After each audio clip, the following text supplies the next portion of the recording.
Hi, everybody. Welcome to a new edition of the Authentic Leadership Roadshow. My name is Helena de Munk, Oxygen for Leadership. And as you might know already, we are bringing this series of interviews with remarkable women role model that will share her story, her inspirations, and hopefully a lot of learnings for you. So my guest today, I'm so happy to welcome Asma Ahmad. Welcome, Asma. Thank you so much for being on my show.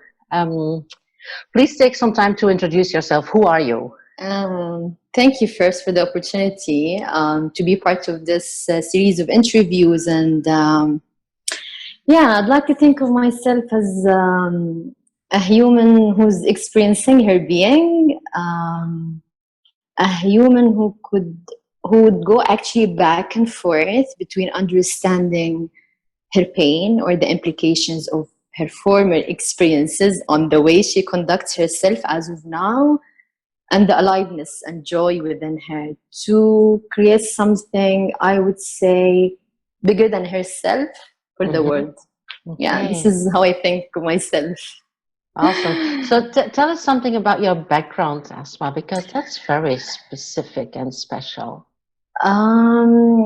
Well, I would say I was born to Palestinian parents in Kuwait who are coming from a very simple background and did their best to provide quality education for me and my 7 siblings, typical Palestinian.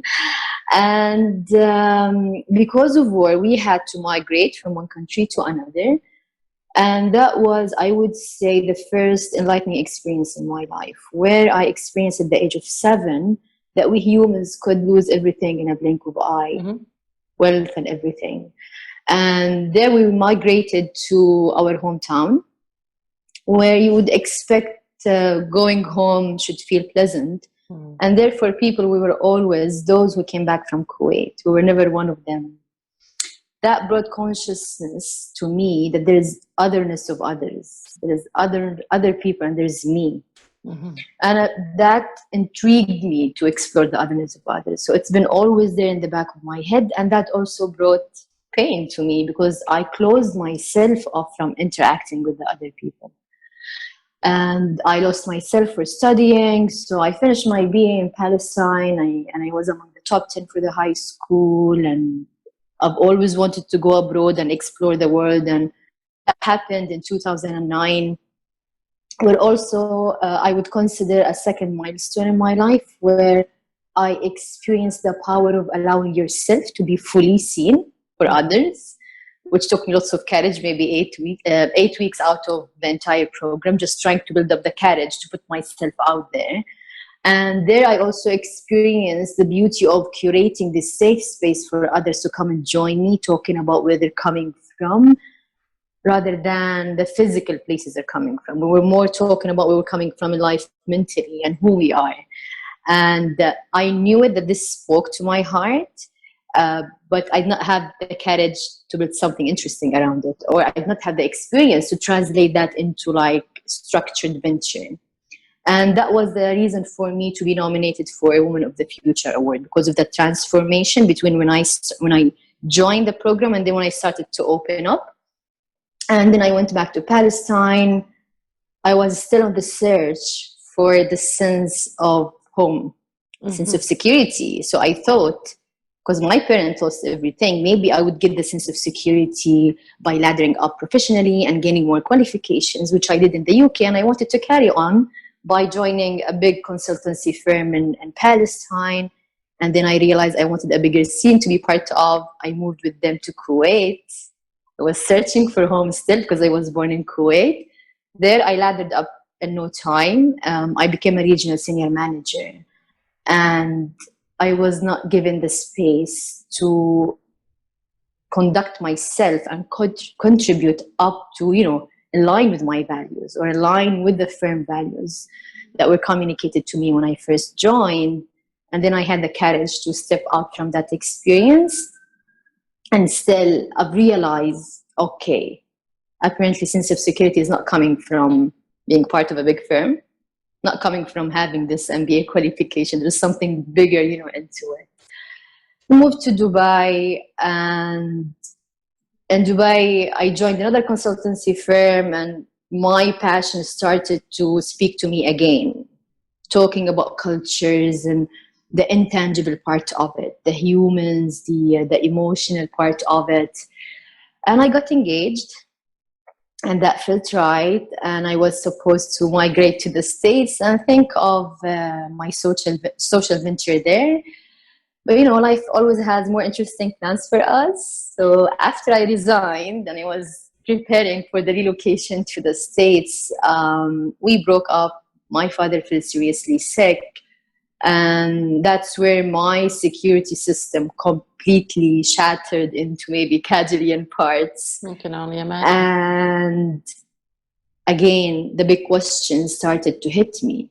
So if parents are not going to be always there for us, life partner come and go, and being part of a bigger firm is just a role. It's not who you are. So who I am outside the roles I practice.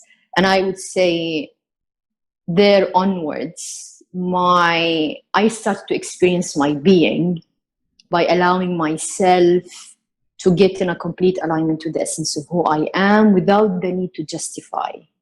And it took me, of course, a lot of courage.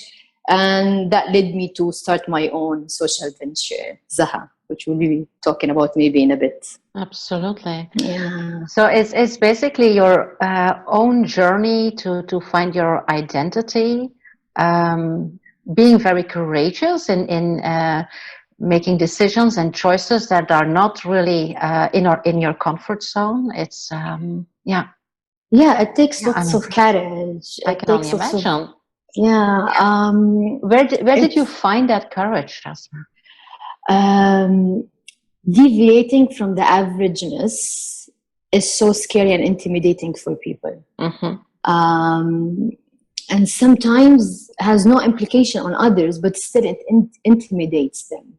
It's coming from different places, I would say. My mom, she hardly finished her second grade, but she has this, she's been always telling me, you were made for something big, lady. You're going to places. And she would always give me the space to be myself. They don't try to dictate. I would say my mom and my father, they have never tried to dictate my journey in life. I.e., I've never felt social pressure to get married. Like now, I just turned 37 last week, and we've never had this thank you. It feels amazing, by the way. And we've never had this conversation, like what's happening with you, you're getting old, i.e. Even my grandma, Zaha, I'm naming even my social enterprise after her.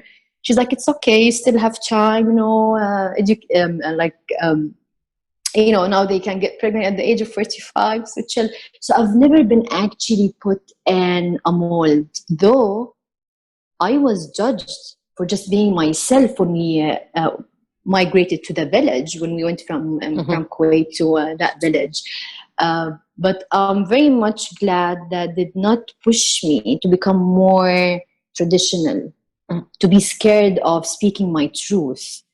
And I've been blessed because I still have very understanding parents who gave me the space to be myself. Yeah. But I guess even if you had this full support of your parents and your family, you still encountered roadblocks in order to make those choices, to take those decisions. So what roadblocks were the most significant for you, and how did you move around them? I would say the biggest question to me, like who I am and what I stand for, what's my worthiness in life. And that was completely, I wouldn't say ruined, that was completely unborn until I went to the UK, because I was just studying hard. I was avoiding the community I was living in. And I've never been given this, like, the space, not because of my family, because of the place I was living in. I was socially pressured. Like I was picked up on every day when I commute to school and commute to college. And that, of course, brought lots of pain to me. So I was like, what's happening? What's this pain within me? Though I could sense there's huge also source of aliveness, joy. I want to overcome that. I want to digest it. At the beginning, I was like suppressing. Okay, like acting as it didn't exist, or Like just studying hard, getting good grades so I can make it, so I can get scholarship for the BA, so I can get scholarship for the MBA, because that was the only way for me to pursue my education.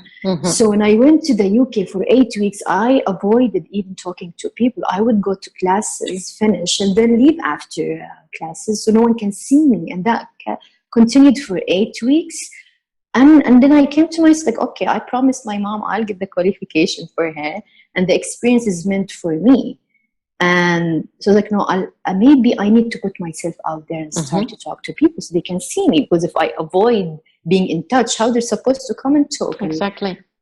And there where I started to, allow myself to be fully seen and talk to people and share my experience with Palestine, not talking about traditional aspects of the culture, but talking about how I interpreted me being Palestinian or born to Palestinian parents. Because I've always realized we're much more than the social norms of the physical places we're coming from. There are different layers to culture. And there I started to understand there's this national, regional, organizational culture.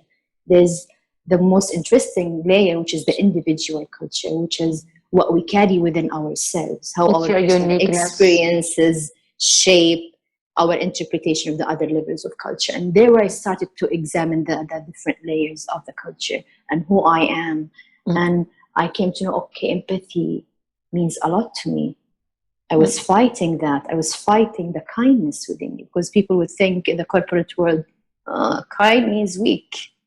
Kind means I have the courage to put myself out there and walk in your shoes, walk your journey, and understand where we're coming from. And that creates lots of trust, where people can collaborate and can have deeper understanding and so on. So that was the first bit, identifying who I am and what I stand for.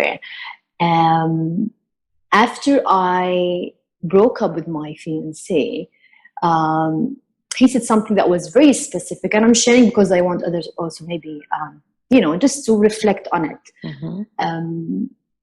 He's like, I like the way you conduct yourself. I like the way you talk to people, your sophistication, your passion to build something for this world.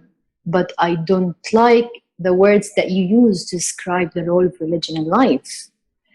And it hits me hard, because I was like, if my courage and my intention to build something meaningful for this world, my professionalism are not religion to you.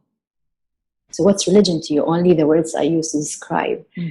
And though he's a very well-educated guy, but it's not easy for us as humans to overcome the traditional way of thinking and the molding. We want to mold the people we love. We want to mold ourselves. And it takes lots of courage to step out of that. So that pain, I would say, of breaking up liberated me. Like, I was making compromises, and I was. Yeah. But that was still not enough. So you know what? I'll only live up to my truth. I'll take pride in that. And even if it intimidates others, I have empathy for them, because always people conduct themselves, to the best of their knowledge and consciousness. So we might be at different stages of our growth journey, but it doesn't mean that you're wrong, and it doesn't mean that I'm wrong. We're both right, given the different contexts we're living in. So, and even recently, I would say the last roadblock, just going back to my childhood traumas and trying to dissect the pain of being judged and not integrating well with the community we moved to. Instead of fighting that pain, I brought courage to go back to it and dissect it and reflect on it, and even speaking with my parents and other people who were involved in it. And that helped me a lot. Took lots of courage, lots of crying out, but helped me a lot by bringing more consciousness to understand the implications of that on the way I conduct myself now. So whenever I am about to fall into the trap of going into the former patterns and feel sad over certain things, I started to challenge myself on my opinion of the incidents that happened to me and their meanings.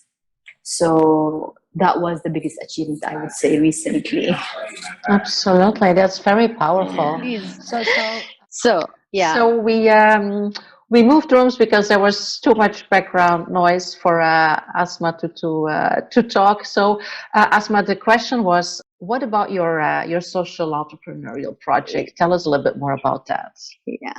So Zaha to us is more of a cultural movement in the form of a platform that offers cultural experiences through which we explore the intangible heritage of cultures in a way that would enable people to reconsider their assumptions about themselves and others.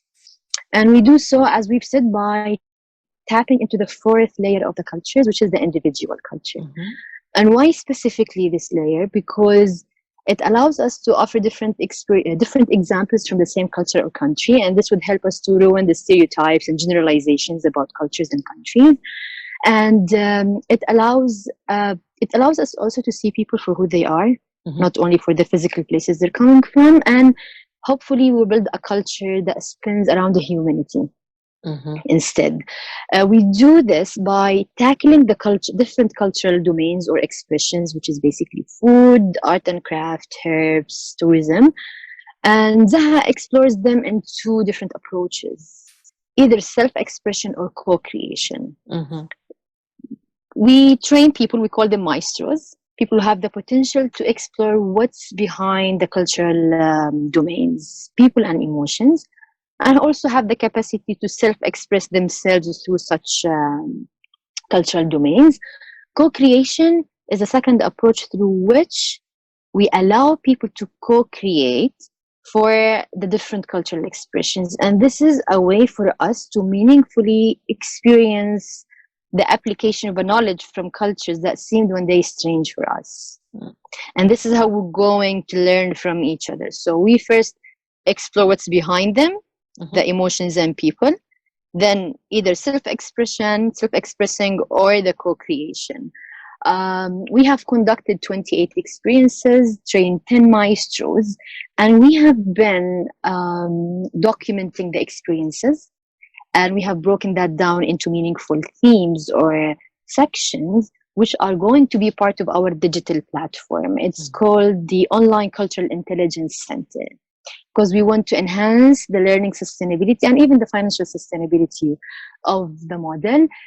The content also provides insights for people who work for policymakers and makers in the area of inclusion, integration, and cultural exploration. We have also, I look at it as a community integration tool, where it's going to help communities to meaningfully provide opportunities for newcomers to integrate, where host communities also tap into the knowledge reservoir of the newcomers and curate meaningful experiences or opportunities for the host communities and the newcomers to collaborate. Under this umbrella, we have submitted a proposal recently in Toronto, and now we are in discussions with the head of cultural exchange committee between Sweden and Finland.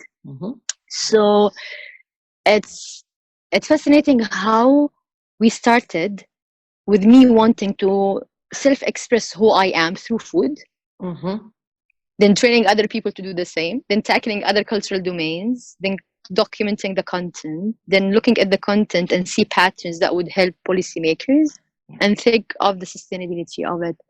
And this is actually the reward of curiosity, just following that inner voice that speaks to us, because it's coming from a place. Absolutely. And so I'm so grateful. I can only imagine, talking about making your mark and have impact and influence in so many ways. And so who can join you on the platform? Who can join, you mean, for the experiences? People who have the interest to know about other cultures. We call them explorers because they want to explore. They know that there is more into life than brands and having fancy life. People who want to explore their construct. People who are not necessarily socially and culturally embraced, because if you are rejected, that's a huge problem. But also, if you're not embraced, that's also equally painful. Absolutely. Indigenous groups, you know, so we want also to highlight their stories, where they're coming from, and their experiences in the communities they live in. Um, I like to call it home away from home. There is always a place for everyone in Zaha. It accepts everyone, it embraces everyone. Very inclusive. Yeah. Yes. Okay. So, Asma, what's your main source of inspiration to do all this? I would say my parents. They have this intuitive sophistication. I mean, my father has been only a farmer, a shepherd. We climbed up mountains herding proudly, but he would always give me the space to be myself.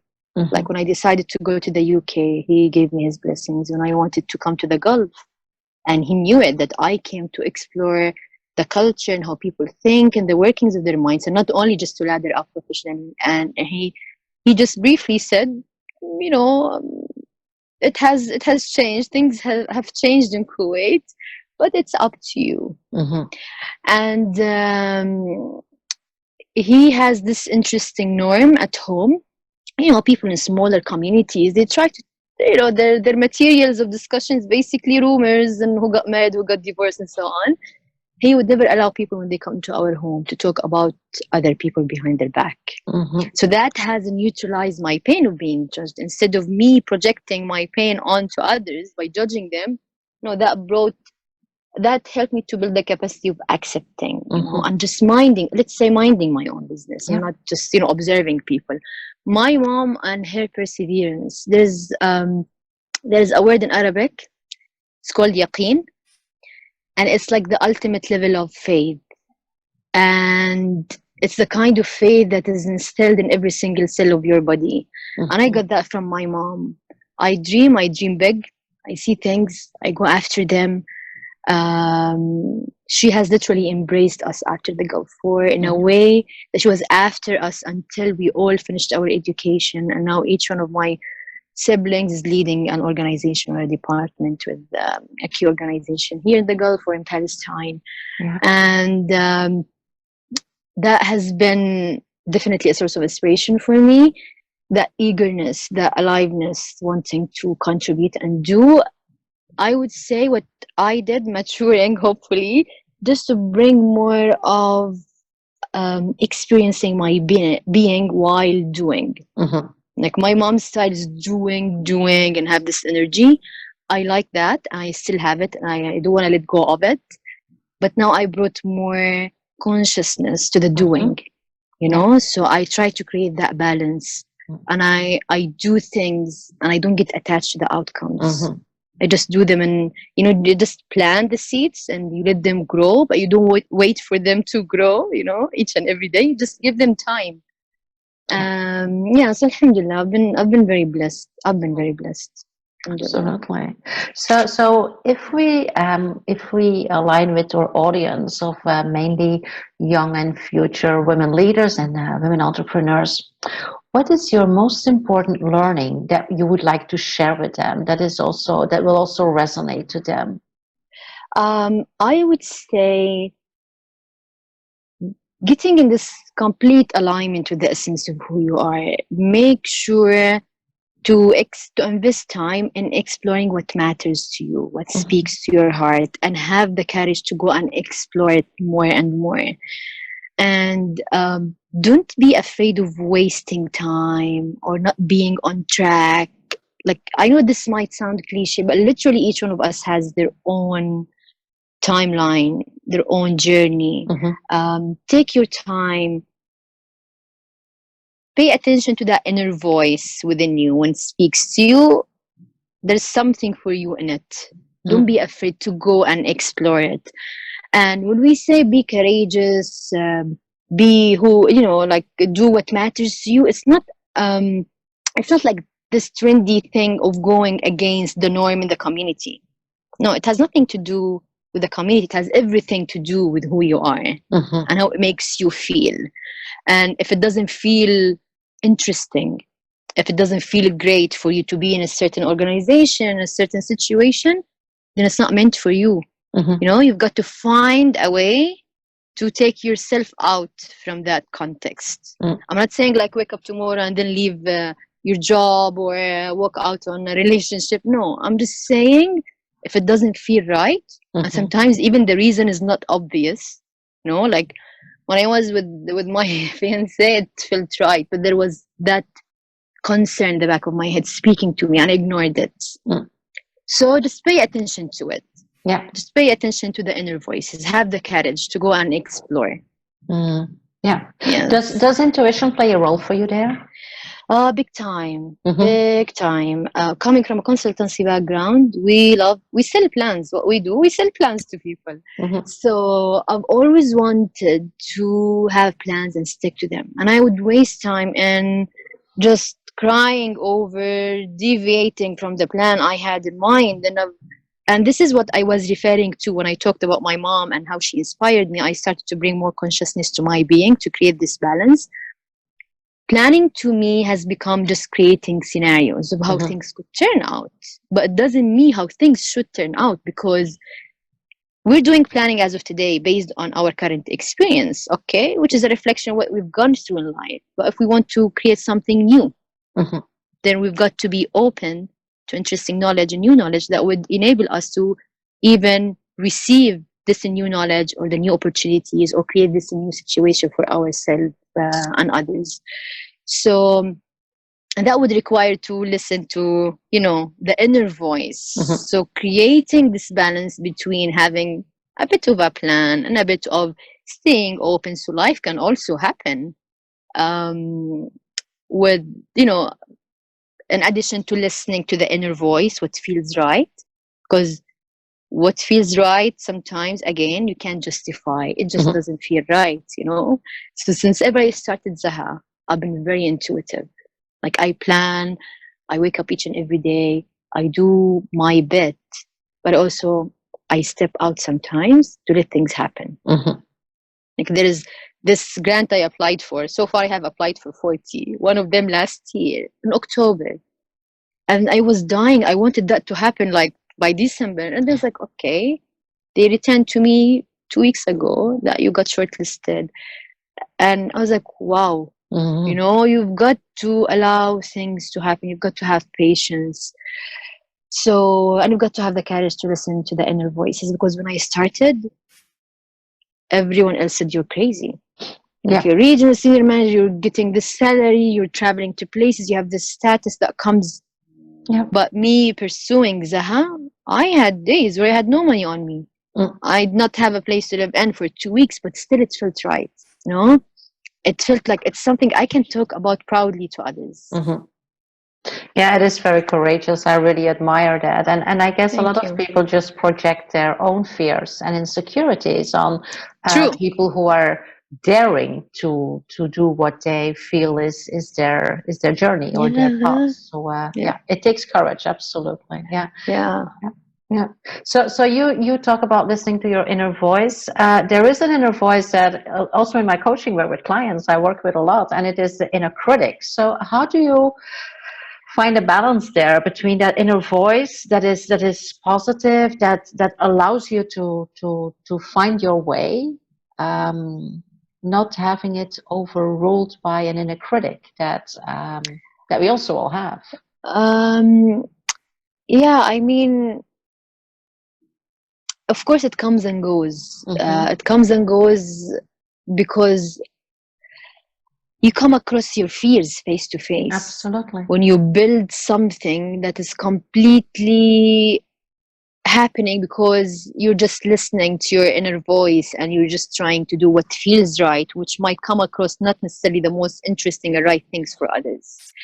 So, and you're in a position where you can't actually return to others asking them for help because they're challenging you on what you're doing. So it's a very scary place.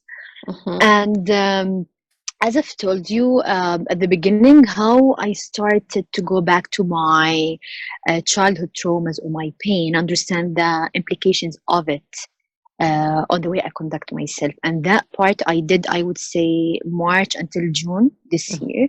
Towards the end, I had to go to Palestine to conclude the chapter with the village, literally, like mentally and emotionally. And whenever that inner voice of criticizing who I am, what I'm building, and so on. I do the same approach with it. I don't fight it. I let it just speak.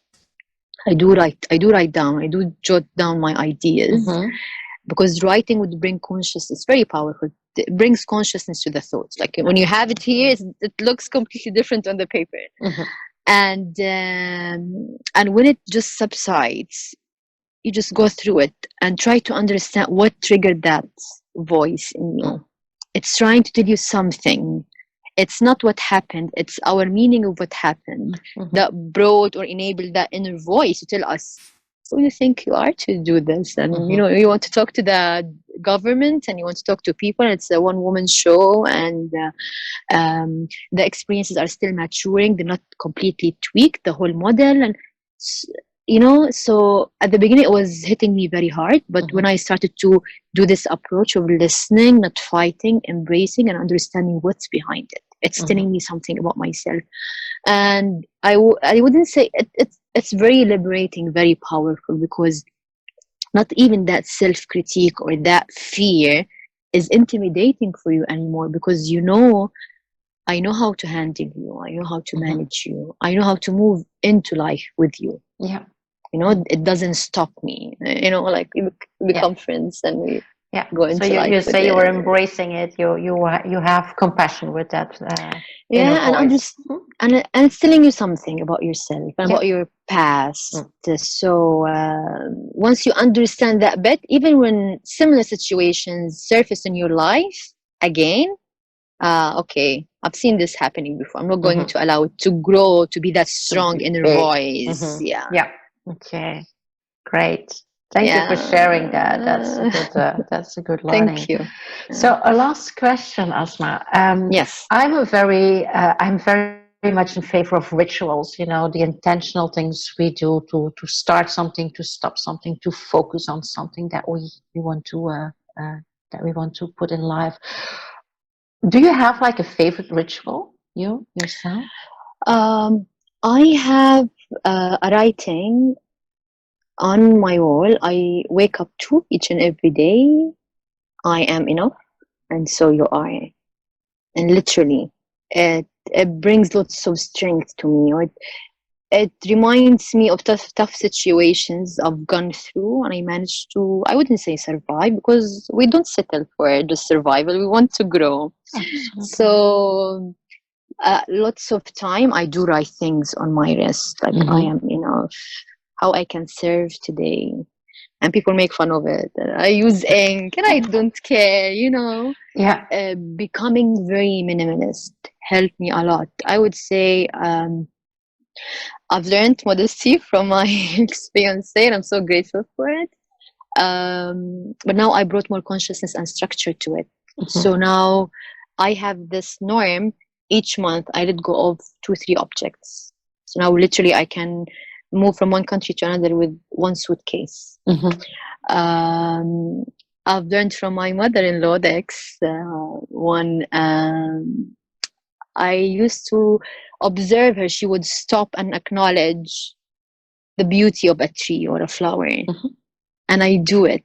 And it reminds me of the aliveness within me. It reminds me of, it takes time to grow and open up and share. So I do it often. I don't miss out on, so. But let me go back. Did I understand correctly that you say I let go of 3 objects in my life every month? Yeah. I like that one. Yes. So basically it's reflecting on, do I really need what I have, and do I have what I need? Yes. So the question would be for me, I let go of the things that I haven't used for the last, I would say, 6 months. It means that I don't need them anymore. Yeah. So and people would underestimate the power of minimalism, because it brings lots of lots of space and to your head and heart. So you stay. So you focus on who and what matters. Yeah. I don't have so many things to look after. I don't have so many things to clean. I don't have so many things to take with me when I move between places. Yes, it helped me a lot. I love that. I think that's a very nice closure Yeah. for this interview. So thank you very, very much for sharing all of this. I'm sure there's a lot of learning. It's a remarkable journey, and I'm really grateful that you wanted to share it with us. Thank you. Thank If you. people want to get in touch with you, Asma, what's the best way for them to reach you? Yeah, recently I had the courage to build my own Instagram account through which we're talking about cultures and empathy the way I believe.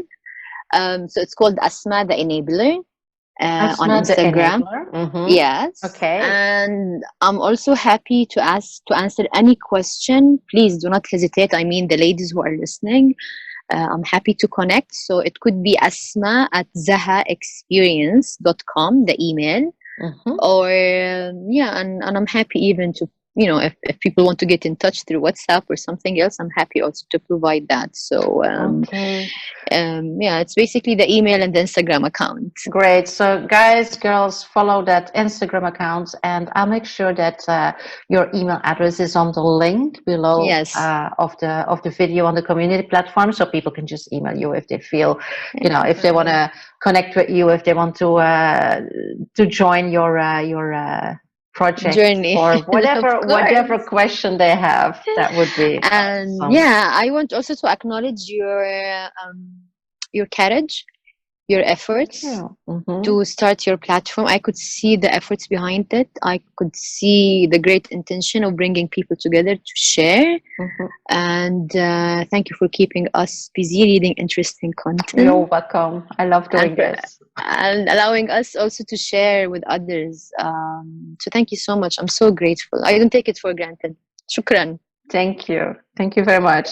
So, to the audience, I hope you enjoyed this interview with Asma. She's an amazing lady. I'm so proud that she's in my connections and that we could do this together and reflect, make your choices, and find the courage in her example. I can only advise you that. So take care and bye. See you next time. Bye. Thank you. Bye.